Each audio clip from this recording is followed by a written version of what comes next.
Sir ನಾವು ಇಲ್ಲಿ ಬೆಳಗಾವಿ ಅಕ್ಕಪಕ್ಕದಲ್ಲಿಯ ಅನಗೋಳ, ವಡಗಾವ್, ಶಾಪುರ್, ಜುನೆ ಬೆಳಗಾವ್, ಮಾಧವಪುರ, ಹಲಗಾ, ಬೆಳಗಾವಿ ಈ ಸುತ್ತಮುತ್ತ ಇಲಾಖೆಯ ರೈತರು.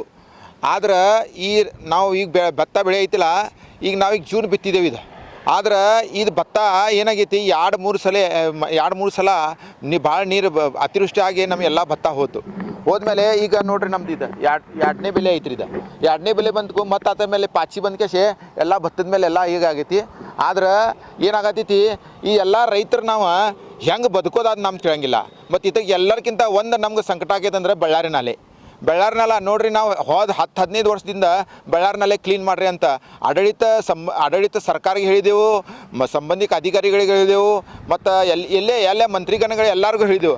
ಆದರೆ ಇನ್ನೂವರೆಗೆ ಬಳ್ಳಾರಿ ನಾಲ ಕ್ಲಿಯರ್ ಮಾಡಿಲ್ಲ. ಆದರೆ ನಮ್ಮದು ಒಂದೇ ಒತ್ತಾಯ ಐತಿ, ನಮ್ಗೆ ಈಗ ಬಳ್ಳಾರಿ ನಾಲ ಶಾಪ್ ಆಗಿದ್ದು ಬಳ್ಳಾರಿ ನಾಲ ಅದು ಕ್ಲಿಯರ್ ಮಾಡಿಕೊಡ್ರಿ, ನಮ್ಮ ರೈತರಿಗೆ ಬದುಕಿಸ್ರಿ ಅಂತ ನಾವು ಸರ್ಕಾರಕ್ಕೆ ಕಳ್ಕಳಿಯ ವಿನಂತಿ ಮಾಡ್ತೇವೆ ರೀ. ಯಾಕಂದ್ರೆ ನೋಡ್ರಿ, ನಾವೀಗ ಈ ಕೆಲಸ ಬಿಟ್ಟು ಕ್ಯಾಸ್ ಇದು ಬಲಮನಿ ಮಾಡೋದು ಬಿಟ್ಟು ಕ್ಯಾಸೆ ನಾವೀಗ ಗೌಂಡಿ ಕೆಲಸಕ್ಕೆ ಹೋದ ಪಾಳಿ ಬಂದೈತ್ರಿ. ಈಗ ನಾವು ಹೋಗಾತೀವಿ. ಈಗ ನೋಡ್ರಿ, ಈ ಗೌಂಡಿ ಕೆಲಸ ಹೆಂಗೆ ಹರ್ಯಾಗ 8 ಗಂಟೆಗೆ ಹೋದ್ರೆ ಸಂಜೆ 6 ಮಟ ಹೋದ್ರೆ 800-900 ರೂಪಾಯಿ ಪಗಾರ ಬೀಳ್ತೈತೆ ರೀ. ಇದೆಲ್ಲ ಹಾಕಿ ನಾವು ಏನು ಮಾಡೋದು ರೀ, ಎದೆ ಮೇಲೆ ಕಲಿ ಇಟ್ಕೊಂಡು ನಾವು ಎಲ್ಲ ಕೆಲಸ ಮಾಡೋದು. ಮತ್ತು ನೀವು ಸರ್ಕಾರನವ್ರ ಎಲ್ಲರೂ ಅಂತೀರಿ ಈ ರೈತ ಬೆನ್ನೆಲುಬು ಅಂತೀರಿ. ಈ ಬೆನ್ನೆಲುಬು ಮುರಿದ್ರೆ ಹೆಂಗೆ ಬದುಕೋದ್ರಿ ರೈತರ? ಈಗ ನೋಡ್ರಿ, ನಾವು ಕೆರೆಗೆ 30-35 ಸಾವಿರ ರೂಪಾಯಿ ಖರ್ಚು ಮಾಡ್ತೀವಿ ರೀ.